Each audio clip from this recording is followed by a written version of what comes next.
महिला बस बाहर सब्जी खरीदने जाना चाहती थी, लेकिन जैसे ही उसने दरवाजा खोला वह डर के मारे देखती है कि दरवाजे के सामने एक विशाल काली दीवार खड़ी है। पति पत्नी यह देखकर तुरंत हैरान रह गए। उन्हें बिल्कुल भी समझ नहीं आया कि पिछली रात क्या हुआ था। यह काली दीवार कहां से आई। शुरू में दोनों ने सोचा कि यह किसी की शरारत है, लेकिन जब वे खिड़की से बाहर जाने की तैयारी कर रहे थे तो उन्होंने डर के मारे देखा कि सभी निकास रहस्यमयी काली दीवार से बंद हो चुके हैं। इतना ही नहीं, यह ईंट की दीवार विशेष सामग्री से बनी है। निक चाहे जितना भी कोशिश करे यह काली दीवार हिलती तक नहीं। यह दृश्य देखकर पत्नी लिसा ने तुरंत पुलिस को बुलाने का सोचा, लेकिन अजीब बात यह थी कि इस समय दोनों के फोन पर कोई सिग्नल नहीं आ रहा था। हेलो। जब वे पूरे घर में सिग्नल खोज रहे थे, निक ने एक अजीब बात देखी। उसने देखा कि जैसे ही इलेक्ट्रॉनिक उपकरण काली दीवार के पास आते हैं वे प्रभावित होते हैं। जाहिर है यह काली दीवार ही फोन के सिग्नल खोने का असली कारण है। बाहर जाने की जल्दी में लिसा ने तुरंत दराज से इलेक्ट्रिक ड्रिल निकाली और बिना कुछ कहे काली दीवार में ड्रिल करने लगी। लेकिन दोनों के लिए चौंकाने वाली बात यह थी कि चाहे वे कितनी भी कोशिश करें, ये काली दीवार बिल्कुल भी क्षतिग्रस्त नहीं हुई।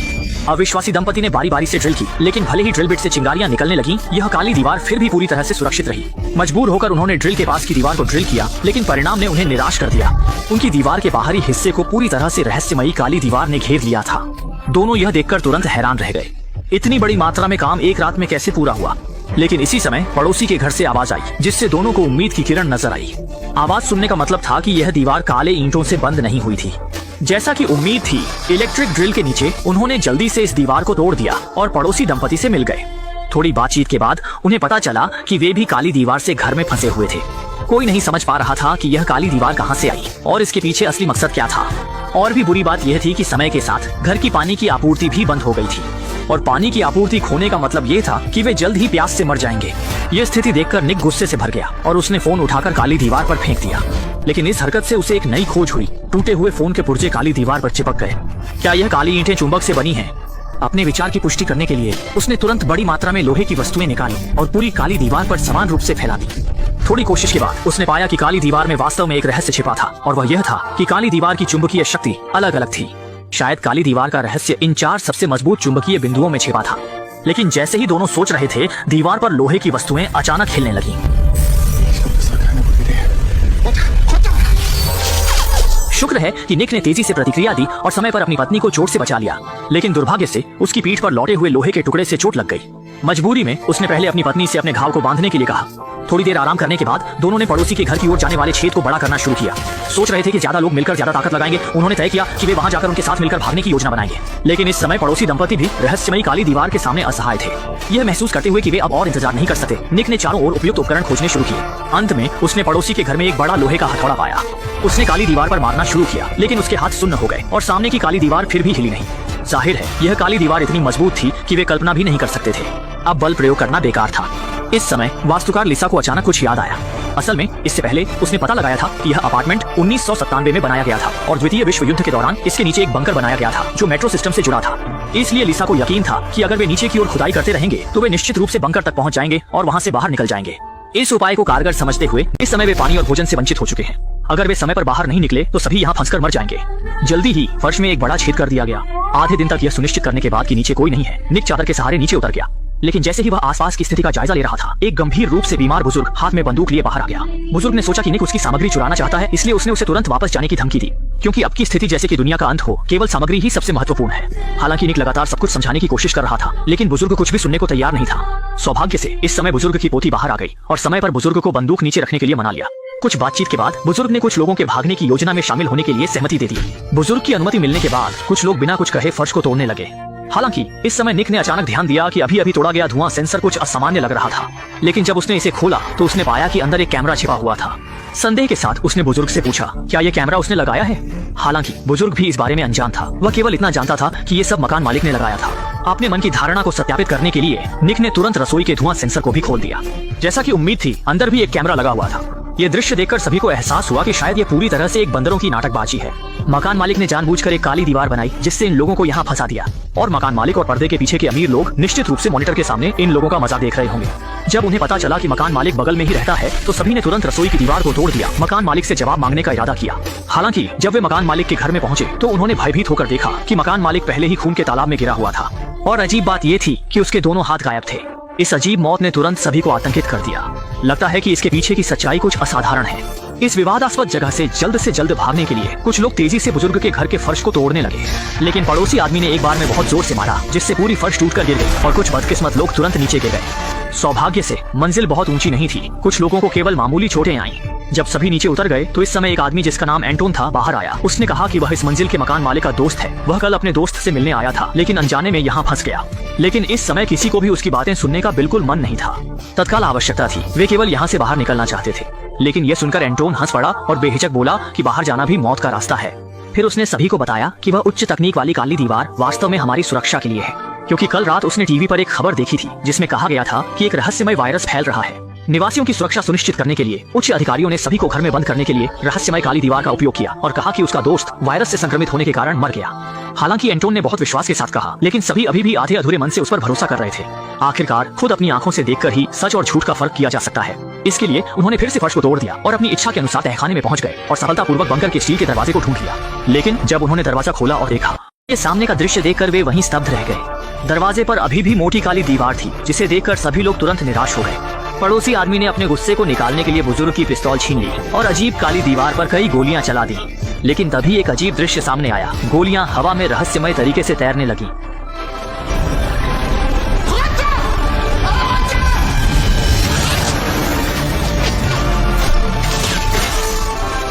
कुछ युवा लोग तेजी से प्रतिक्रिया करते हुए बच गए, लेकिन बुजुर्ग इतना भाग्यशाली नहीं था। उसे वापस लौटती गोली ने सीने में छेद कर दिया। अंततः अत्यधिक रक्तस्राव के कारण उसकी मृत्यु हो गई। इस घटना के बाद सभी ने इन काली दीवारों की भयानकता को समझा और भागने का विचार छोड़ दिया। सौभाग्य से उनका आत्मसमर्पण निक को प्रभावित नहीं कर सका। वह दृढ़ता से मानता था कि मकान मालिक की मौत का संबंध रहस्यमय काली दीवार से है और काली दीवार के पीछे की सच्चाई को उजागर करने के लिए कुछ लोगों ने मकान मालिक के घर लौटने का फैसला किया, ये देखने के लिए कि क्या कोई उपयोगी सुराग मिल सकता है। कमरे में कोई उपयोगी चीज नहीं मिली, लेकिन ध्यान देने वाले निक ने देखा कि मकान मालिक का यह लिविंग रूम उसके ऊपर के लिविंग रूम से काफी छोटा है। वास्तव में उसने खोजबीन के बाद पाया कि एक दीवार के पीछे एक खाली जगह है। इसका मतलब है कि एक छिपा हुआ कमरा है। जब वह इसे खोलने का तरीका खोज रहा था, पड़ोसी आदमी ने एक दराज से एक रिमोट कंट्रोल निकाला। उसने बस इसे बेतरतीब ढंग से दबाया और छिपे हुए कमरे से आवाज आई।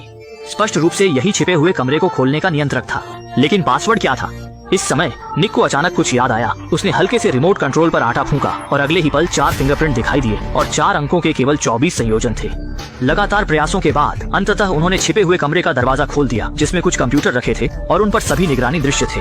मकान मालिक छिपे हुए कैमरों के माध्यम से सभी निवासियों के घर की स्थिति को स्पष्ट रूप से देख सकता था।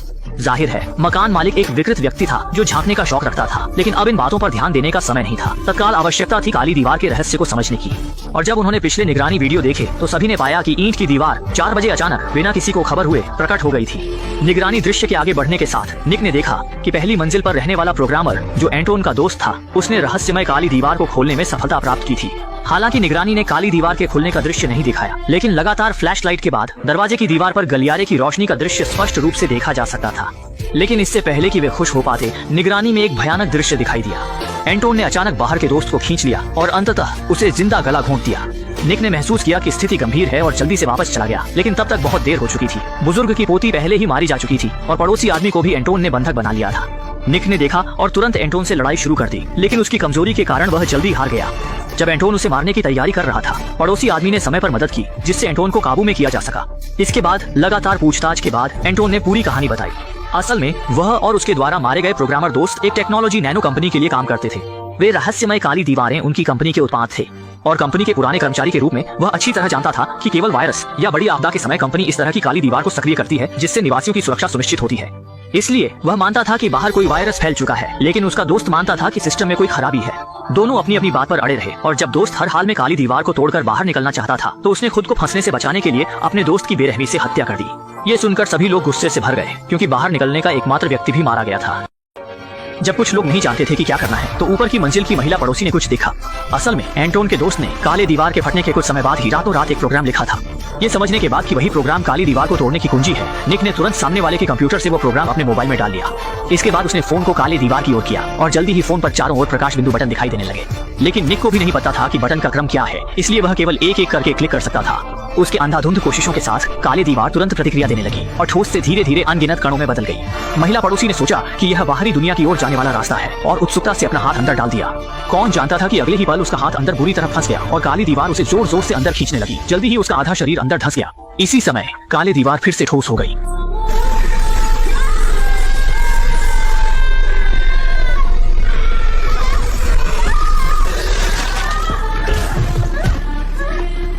आखिरकार महिला पड़ोसी की मौत टालना संभव नहीं हुआ। यह दृश्य देखकर एंटोन ने ताना मारते हुए हंसी उड़ाई, जबकि महिला पड़ोसी का पति दुखी होकर लगातार गोली मारकर एंटोन को मार दिया। घटना के बाद वह अपनी पत्नी की जुदाई सहन नहीं कर सका और आखिरकार गोली मारकर आत्महत्या कर ली। इस सारी उथल पुथल के बाद अब केवल निक और लीसा ही बचे हैं और महिला पड़ोसी की मौत ने उन्हें यह एहसास दिलाया कि फोन पर दिखने वाले प्रकाश बिंदु इतने सरल नहीं है। यह निश्चित रूप से फोन के पासवर्ड की तरह है। सही क्रम में डालने पर ही काले दीवार को अनलॉक किया जा सकता है और आगे के 2 लोग केवल बहुत सावधानी बरत सकते हैं। जब निक ने प्रकाश बिंदु को दबाने की कोशिश की तो फोन पर दिखाई देने वाली फ्लैशलाइट ने लीसा को कुछ याद दिलाया, क्योंकि चारों बटन एक निश्चित संख्या में फ्लैश को ट्रिगर करते हैं। इसका मतलब है कि वे फ्लैश की संख्या के माध्यम से 4 बटन के क्रम को निर्धारित कर सकते हैं और एंटोन के दोस्त द्वारा काले दीवार को खोलते समय की फ्लैश स्क्रीन को संयोग से कैमरे ने रिकॉर्ड कर लिया था। इसके बाद दोनों ने फ्लैश की संख्या के माध्यम से पासवर्ड को सफलतापूर्वक जान लिया। सौभाग्य से मेहनत का फल मीठा होता है। इस बार दोनों ने आखिरकार रास्ता खोल दिया। उन्होंने बहुत मेहनत की और अंततः अपनी सपनों की बाहरी दुनिया में पहुंच गए, लेकिन सामने का दृश्य उन्हें स्तब्ध कर देने वाला था। उन्होंने देखा कि सभी इमारतें रहस्यमय ईंटों से पूरी तरह से ढकी हुई थीं। भ्रमित दोनों पहले कार में बैठ गए, लेकिन तभी कार का रेडियो अचानक चालू हो गया, जिसमें कहा गया कि इस बार की काले दीवार संकट एंटोन की नैनो टेक्नोलॉजी कंपनी में लगी बड़ी आग के कारण हुई थी। सिस्टम के क्षतिग्रस्त होने के कारण काले दीवार तंत्र स्वतः सक्रिय हो गया, जिससे यह त्रासदी हुई और बाहर घूम रहे अन्य लोग सुरक्षित स्थान पर इकट्ठा हो गए हैं। ये सुनकर निक और लीसा भी धीरे धीरे कार चलाकर सुरक्षित स्थान की ओर बढ़ने लगे और फिल्म यहीं समाप्त हो गई। अरबपति को अचानक ब्रेन स्ट्रोक हुआ और वहीं पर उनकी मृत्यु हो गई। हालांकि बाद में उनकी संपत्ति का बंटवारा सभी को हैरान कर देने वाला था। आलसी बेटे को 10 अरब अमेरिकी डॉलर मिले, पत्नी को भी सभी शेयर और संपत्ति विरासत में मिली, बाकी का पैसा चैरिटी को दान कर दिया गया। लेकिन अरबपति की सबसे प्यारी छोटी बेटी को केवल एक जर्जर तहखाना मिला। हालांकि लिसा को लगा कि उनके पिता का यह बंटवारा अनुचित था, लेकिन चूंकि यह उनके पिता की वसीयत थी, इसलिए उन्हें इसे स्वीकार करना पड़ा। लेकिन जैसे ही वसीयत पड़ी गई, वकील ने अचानक लिसा को एक तरफ बुलाया और रहस्यमय तरीके से उसे एक फाइल बैग थमाया, ये कहते हुए कि यह उसके पिता ने पहले से ही तैयार किया था और इसमें जरूर लिसा के सवालों के जवाब होंगे। अपने मन की जिज्ञासा को शांत करने के लिए लिसा ने तुरंत फाइल बैग खोला, जिसमें एक चाबी और एक यूएसबी ड्राइव थी। यह देखकर लिसा ने तुरंत यूएसबी ड्राइव को कंप्यूटर में लगाया। बहुत जल्दी पिता द्वारा शिंग शिंग में रिकॉर्ड किया गया एक वीडियो स्क्रीन पर दिखाई देने लगा। पिता ने समझाया कि उन्होंने लिसा को तहखाना इसलिए दिया क्योंकि उसमें उनके 30 साल से भी ज्यादा पुराना एक चौंकाने वाला रहस्य छुपा हुआ था। वह नहीं चाहते थे कि कोई और इस बारे में जाने, इसलिए उन्होंने लिसा से इसे गुप्त रखने का अनुरोध किया। यह सुनकर लिसा गहरी सोच में पड़ गई। एक जर्जर तहखाने में क्या रहस्य हो सकता है? क्या उसमें ढेर सारी दौलत छुपी हो सकती है? इस रहस्य को जानने के लिए दोपहर में जब कोई आसपास नहीं था तो वह चुपचाप पहाड़ी के पीछे पहुंच गई। पिता के वीडियो में वर्णित स्थलाकृति के अनुसार उसने छुपे हुए तहखाने को खोज निकाला। जब उसने ऊपर का पर्दा हटाया तो एक ताले लगा हुआ दरवाजा अचानक सामने आ गया और लिसा ने पिता द्वारा छोड़ी गई चाबी से बिना किसी परेशानी के ऊपर का ताला खोल दिया। उसने बिना कुछ कहे दरवाजा खोल दिया। सामने के इस डरावने तहखाने को देखकर लिसा को अनायास ही डर लगने लगा, लेकिन यह सोचकर कि शायद अंदर बहुत सारी दौलत हो, लालच में आकर उसने हिम्मत जुटाई और धीरे धीरे तहखाने में चली गई। अच्छी बात यह थी कि इस तहखाने में बिजली पैदा करने की व्यवस्था थी। इस हल्की रोशनी की मदद से लिसा तहखाने की हर चीज देख सकी। जल्द ही वह गलियारे के अंत में एक कमरे में पहुंच गई, लेकिन जब उसने लाइट चालू की तो उसने डर के मारे देखा कि वहाँ एक बेहद दुबला पतला कमजोर सा बूढ़ा आदमी बंद था। क्या यही वह रहस्य है जिसके बारे में पिता ने बताया था? चूंकि उसे नहीं पता था कि बूढ़ा आदमी जीवित है या नहीं, लिसा ने डर को सहते हुए उसका हाथ छूकर देखा। अचानक अगले ही पल लिसा इतनी डर गई कि उसके होश उड़ गए। उसे लगा कि अंदर कोई ज़ॉम्बी बंद है। डर के मारे वह बिना रुके तहखाने से बाहर भाग गई। इस वक्त वह पूरी तरह उलझन में थी, बहुत हैरान थी। पिता ने तहखाने में एक ज़ॉम्बी जैसे बूढ़े आदमी को क्यों रखा था? पहले तो उसने पुलिस को फोन करने का सोचा, लेकिन जब उसे पिता की गुप्त रखने की बात याद आई तो उसने फोन काट दिया। इस बीच उसके भाई ने लिसा के असामान्य व्यवहार को नोटिस किया। उसने सोचा कि शायद लिसा संपत्ति के बंटवारे से खुश नहीं है, इसलिए उसने उदारता से कहा कि वह अपनी आधी संपत्ति उसे दे सकता है, लेकिन लिसा ने तुरंत मना कर दिया। उसका मानना था कि पिता ने संपत्ति का ऐसा बंटवारा जरूर किसी वजह से किया होगा और उस बूढ़े आदमी की पहचान जानने के लिए लिसा ने बिना कुछ कहे पिता की पिस्तौल ली और फिर से तहखाने में चली गई। इस समय बूढ़ा आदमी कुर्सी से बिस्तर पर चला गया था। जब वह सो रहा था, लिसा ने उसका हाथ उठाया और कागज पर उसकी उंगलियों के निशान लिए। उंगलियों के निशान की मदद से लिसा पुलिस में अपने दोस्त से बूढ़े आदमी की जानकारी प्राप्त कर सकती थी। इसके बाद अपनी पहचान छुपाने के लिए उसने खास तौर पर मास्क पहनकर तहखाने में प्रवेश किया, लेकिन यह बेकार था क्योंकि बूढ़ा आदमी उसे अच्छी तरह जानता था। यहाँ तक कि उसके परिवार की स्थिति भी उसे पता थी और यहाँ तक कि लिसा की पीठ पर का जन्म चिन्ह भी वह सही सही बता सकता था और उसे यह भी पता था कि उसके पिता की मृत्यु हो चुकी है। यह सुनकर लिसा बहुत हैरान हुई। उसने बूढ़े आदमी से पूछा कि वह आखिर कौन है और क्यों यहाँ कैद किए गए हैं, लेकिन बूढ़ा आदमी सवालों का जवाब देने के मूड में नहीं था। उसने कहा कि अगर लिसा सच में जवाब जानना चाहती है तो बाहर जाकर उसके लिए अच्छा खाना और शराब ले आए, क्योंकि वह इतनी भूखी है कि उसके पेट और पीठ आपस में चिपक गए हैं और उसे तुरंत एक भरपूर दावत चाहिए। इस पीछे की पूरी सच्चाई जानने के लिए लिसा को भी मजबूरी में उसकी बात माननी पड़ी। वह तुरंत रेस्तरां गई और खाना खरीदा। फिर वह मांस और मछली के साथ वापस तहखाने में आई और बूढ़े के सामने खाना रख दिया। बूढ़ा भी वादा निभाने वाला था। जब वह पेट भर खा पी चुका तो उसने धीरे धीरे 30 साल पुराना राज खोलना शुरू किया। असल में बूढ़े का नाम मॉर्गन था और 30 साल पहले वह उसके अमीर पिता का सबसे अच्छा दोस्त था। दोनों जवानी में अक्सर साथ घुमा करते थे, लेकिन एक अचानक आई दुर्घटना ने उनकी दोस्ती को पूरी तरह से चकनाचूर कर दिया। उस रात वे बार से शराब पीकर घर लौट रहे थे जब अमीर आदमी ने गलती से एक राहगीर को टक्कर मार दी। उस समय मॉर्गन पुलिस को बुलाने ही वाला था, लेकिन उसके अमीर दोस्त के पिता ने उसे रोक लिया क्योंकि अमीर व्यक्ति नशे में गाड़ी चला रहा था। अगर पुलिस को पता चलता तो अमीर आदमी का पूरा परिवार शर्मिंदा होता। आखिरकार थोड़ी बातचीत के बाद दोनों ने सहमति से लाश को चुपचाप दफनाने का फैसला किया। फिर उन्होंने रात के सन्नाटे में लाश को एक घने पहाड़ी जंगल में ले जाकर एक बड़ा गड्ढा खोदा और उसमें लाश को दफना दिया। उन्हें लगा कि मामला यहीं खत्म हो गया। ये सोचा भी नहीं था कि अमीर आदमी ने इस राज को बाहर न जाने देने के लिए उस पर पीछे से हमला किया, उसे बेहोश कर दिया और फिर उसे इस अंधेरी बिना रोशनी वाली तहखाने में कैद कर दिया। जब भी अमीर आदमी नाराज होता वह उसे पीटता और 30 साल से ज्यादा समय तक लगातार उसे तड़पाता रहा। लेकिन लिसा को यह सब सुनकर बिल्कुल भी विश्वास नहीं हुआ, क्योंकि उसकी यादों में उसका अमीर पिता हमेशा दयालु और सज्जन था, बिल्कुल भी वैसा इंसान नहीं था जैसा मॉर्गन बता रहा था। और उसके अमीर पिता अब इस दुनिया में नहीं है, चाहे मॉर्गन कितना भी बदनामी करे। अब तो सबूत भी नहीं बचा है। लेकिन मॉर्गन की अगली बात सुनकर लिसा जैसे आसमान में पहुंच गई। मॉर्गन ने कहा लिसा को अपने पिता की संपत्ति से एक पैसा भी नहीं मिला, क्योंकि उसके अमीर पिता अपनी जवानी में हमेशा रंगरेलियां मनाते रहे, यहाँ तक कि बाहर एक प्रेमिका भी रखी थी और लिसा की हिस्से की सारी विरासत उसी प्रेमिका को दे दी गई। वह सारी संपत्ति अमीर आदमी ने अपनी प्रेमिका को दे दी थी। यह सुनते ही लिसा गुस्से से आगाबूला हो गई और मॉर्गन को बेहुदा बातें करने वाला कह डाला। वह बिल्कुल भी विश्वास नहीं करती थी कि उसके पिता उसकी माँ को धोखा देंगे और मॉर्गन ने भी ज्यादा कुछ नहीं समझाया, बस प्रेमिका का पता बता दिया और कहा कि अगर लिसा को विश्वास नहीं है तो वह उस पते पर जाकर जांच सकती है। अपने पिता को बेगुनाह साबित करने के लिए तहखाने से बाहर निकलते ही लिसा ने सबसे पहले मॉर्गन द्वारा दिए गए पते पर जाना तय किया। वास्तव में दरवाजा खोलने वाली महिला ठीक उसी उम्र की थी जैसे उसके पिता। ये उम्मीद नहीं थी कि जब उस महिला ने लिसा के पिता का नाम सुना तो उसने शुरुआत में अनजान बनने की कोशिश की, लेकिन लिसा ने जैसे ही सिर घुमाया उसकी नजर टेबल पर रखी एक बच्चे की तस्वीर पर पड़ी जो उसके पिता से हैरान करने वाली हद तक मिलता जुलता था। इस समय तक उस अमीर महिला ने भी अब सच्चाई छुपाना बंद कर दिया और कहा कि यह लिसा का सौतेला भाई है। उसने यह भी स्वीकार किया कि अमीर आदमी ने उसे 100 करोड़ की संपत्ति दी थी। ये सुनकर लिसा पर जैसे बिजली गिर पड़ी। वह इतनी आहत थी कि सांस भी नहीं ले पा रही थी। उसने कभी सोचा भी नहीं था कि उसका आदर्श पिता असल में एक बेवफा इंसान निकलेगा। ये समझकर कि मॉर्गन ने झूठ नहीं बोला, लिसा फिर से तहखाने में लौट आई। इस बार उसने सचमुच मॉर्गन की बेड़ियां खोलने का फैसला किया। असल में वह चाहती थी कि मॉर्गन उसे उस जगह ले जाए जहां उन्होंने सालों पहले लाश दफनाई थी, ताकि वह पूरी तरह से जांच सके कि मॉर्गन ने जो कहा है वह सच है या नहीं। अगर वहाँ कोई कंकाल नहीं मिला तो मॉर्गन की बातें झूठी साबित होंगी। जैसे ही दोनों धीरे धीरे तहखाने से बाहर निकले, मॉर्गन अचानक खुशी से आसमान की ओर देखकर जोर से चिल्ला उठा, क्योंकि यह 30 वर्षों में पहली बार था जब उसने बाहर की ताजी हवा में सांस ली, जिससे वह बहुत आनंदित हो गया। लेकिन अभी जश्न का समय नहीं था। सबसे जरूरी काम था तुरंत जाकर यह साबित करना कि उसने और अमीर आदमी ने लाश दफनाई थी। मॉर्गन की यादों के सहारे दोनों जल्दी ही उस जगह पहुंच गए जहां लाश दफनाई गई थी। मॉर्गन ने जब लगभग सही जगह की पुष्टि कर दी तो उसने लिसा को खुदाई शुरू करने का इशारा किया। हालांकि 1 घंटे से अधिक खुदाई करने के बाद भी कुछ नहीं मिला। जब लिसा को लगा कि मॉर्गन उसके साथ मजाक कर रहा है, तभी अगले ही पल फावड़ा किसी चीज से टकराया। यह देख लिसा जल्दी से झुक गई और पास जाकर देखा तो पाया कि वहाँ सच में एक कंकाल दफन था। इस तरह उसके अमीर पिता सच में एक हत्यारे और लाश छुपाने वाले अपराधी थे। डर के मारे उसने जल्दी से मिट्टी को वापस ढक दिया और फिर तेजी से मॉर्गन को तहखाने में ले गई। लेकिन इसी समय मॉर्गन ने लिसा से बाहर जाने की विनती की, पर लिसा ने उसे ऐसा सोचने से भी मना कर दिया, ये कहते हुए कि वह अब एकमात्र जानकार है। अगर वह बाहर जाकर राज खोल देता है तो उसका परिवार भी बर्बाद हो जाएगा। इसीलिए लिसा इस स्थिति को बर्दाश्त नहीं कर सकती थी। यह सुनकर मॉर्गन अचानक घुटनों के बल गिर पड़ा और रोते हुए लिसा से उसे छोड़ने की विनती करने लगा और कसम खाई कि वह राज नहीं खोलेगा। ये दृश्य देखकर लिसा का दिल पसीज गया, लेकिन परिवार की खातिर उसने गुप्त कमरे का दरवाजा बंद कर दिया। घर लौटने के बाद लिसा ने कुछ दर्दनाक संघर्ष के बाद अपने भाई से 3 मिलियन अमेरिकी डॉलर उधार ली। फिर वह दोबारा तहखाने की ओर लौट गई। असल में लिसा ने मॉर्गन के लिए विदेश जाने के लिए एक निजी विमान तैयार किया था। उम्मीद थी कि मॉर्गन 3 लाख डॉलर लेकर दूर चला जाएगा और कभी वापस नहीं आएगा, और मॉर्गन ने भी तुरंत सहमति दे दी।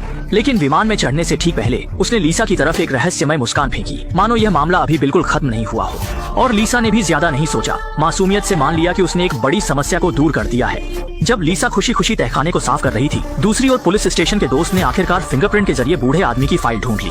फिर उसने SMS के जरिए लिसा को सूचित किया कि फाइल उसके घर के दरवाजे पर भेज दी गई है। लेकिन यह सोच भी नहीं सकती थी कि उसकी माँ पहले ही घर लौट आई और फाइल को खोज लिया। जब माँ ने फाइल खोली तो उसे एहसास हुआ कि उसकी बेटी ने एक राक्षस को छोड़ दिया है।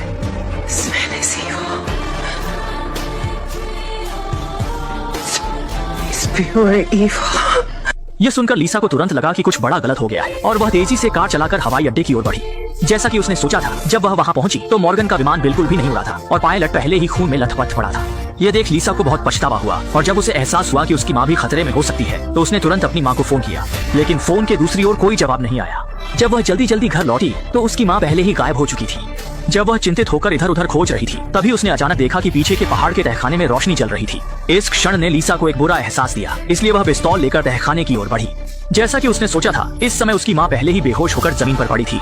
जब उसने बेहोश माँ को पुकारा तो मॉर्गन अचानक पीछे से प्रकट हुआ और बिना कुछ कहे बिजली का स्विच खींच लिया। अगले ही पल पूरा तहखाना अंधेरे में डूब गया। ये देख लीसा ने जल्दी से टॉर्च जलाई, मॉर्गन को पकड़ने की कोशिश की। हालांकि मॉर्गन इस अंधेरे तहखाने में पूरे 30 साल से रह रहा था। अंधेरे के प्रति उसकी संवेदनशीलता बेहद तेज हो गई थी। अगले ही पल मॉर्गन ने अचानक हमला कर उसे बेहोश कर दिया। जब लीसा बेहोशी से जागी, तब तक वह पहले ही मॉर्गन द्वारा लोहे की जंजीरों से कैद की जा चुकी थी। और अब तक मॉर्गन ने भी इस पूरे मामले का सच बता दिया। असल में जब वह जवान था तो वह लीसा की माँ से गुप्त रूप से प्रेम करता था। लीसा की माँ के शरीर पर कब्जा करने के लिए उसने चुपके से पानी में दवा मिला दी। अंततः वह अपने इरादे में सफल हो गया, लेकिन आखिरकार उसके अमीर पिता ने उसे पकड़ लिया। तुरंत ही उसे पुलिस स्टेशन ले जाने लगे। हालांकि रास्ते में उन्होंने गलती से एक राहगीर को टक्कर मार दी। शुरू में राहगीर के पास बचने की थोड़ी उम्मीद थी। असल में मॉर्गन ने गाड़ी से उतरकर उसका गला मरोड़ दिया और पैर से कुचलकर मार डाला। मजबूरी में दोनों ने एक गहरे जंगल में लाश को दफनाया। सोचा था कि अमीर आदमी उसे छोड़ देगा, लेकिन किसे पता था कि अमीर ने मौके का फायदा उठाकर उसे बेहोश कर दिया और फिर उसे तहखाने में कैद कर 30 साल से भी ज्यादा समय तक यातनाएं दी। इसके बाद मॉर्गन ने लीसा को एक और चौंकाने वाला सच बताया। उसने कहा कि अमीर पिता ने उसे विरासत में हिस्सा नहीं दिया, क्योंकि लीसा वास्तव में अमीर पिता की सगी संतान नहीं थी, बल्कि वह खुद लीसा का सगा पिता था। असल में ठीक 30 साल पहले वाली उसी रात लीसा की माँ गलती से उसके गर्भ से लीसा को गर्भवती हो गई थी। यह सुनकर लीसा पूरी तरह से टूट गई। उसने तुरंत इस दरिंदे पिता से लड़ने की ठान ली, लेकिन वह एक बड़े आदमी का मुकाबला कैसे कर सकती थी। जब मॉर्गन उसे मारने की तैयारी कर रहा था, तभी पीछे से उसकी माँ समय पर जाग गई। उसने कुछ गोलियां चलाकर इस कमीने को खत्म कर दिया। माँ बेटी ने थोड़ी देर आराम किया और फिर पूरे तहखाने में पेट्रोल छिड़क दिया। एक बड़ी आग ने अंदर के सभी गुनाहों के राज को पूरी तरह से जला दिया और इसी के साथ फिल्म का अंत हो गया।